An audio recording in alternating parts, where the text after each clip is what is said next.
पहाडको चट्टान काटेर बाटोहरू बनाएको छ। बुढी गण्डकीले ठुलो होग्लो बनाएको छ, गल्छी बनाएको छ। पारिपट्टि पनि ठुलो पहाड, वारिपट्टि पनि ठुलो पहाड। पहाड पत्थरै पत्थरको छ, पत्थर काटेर बनाएको रोडमा हामी गुडिरहेका छौँ।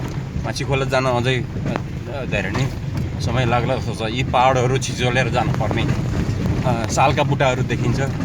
केही हरियालीहरू छन्, कतै चाहिँ असाध्यै सुक्खा खुइलिसकेको डाँडाहरू मात्रै छन्।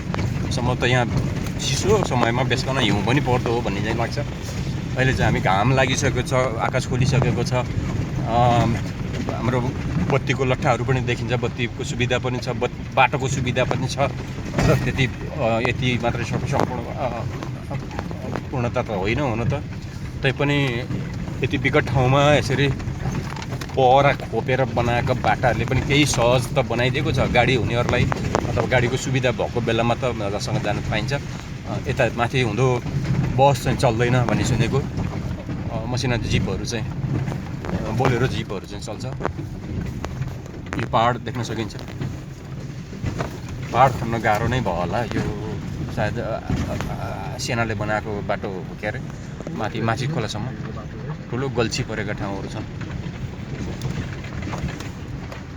समय पनि लाग्यो होला, दुःख पनि भयो होला। यो पत्थर खोप्नको लागि ब्लास्टिङ गर्न पर्यो होला,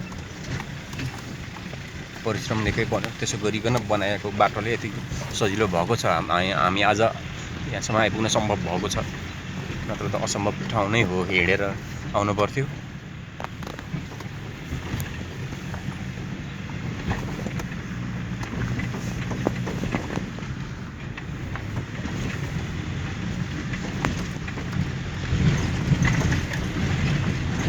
पहाड खोपेर बनाएको करिब सुरुङ जस्तै देखिएको छ।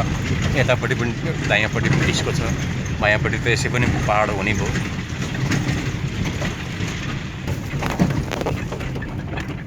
तल बुढी गण्डकी, गहिरोमा बुढी गण्डकी नदी बगिरहेको छ। त्यसो किनार किनारै बनेको यो बाटो। यो अत्यन्त विकट एरियामा बनेको बाटो मध्येको हो यो।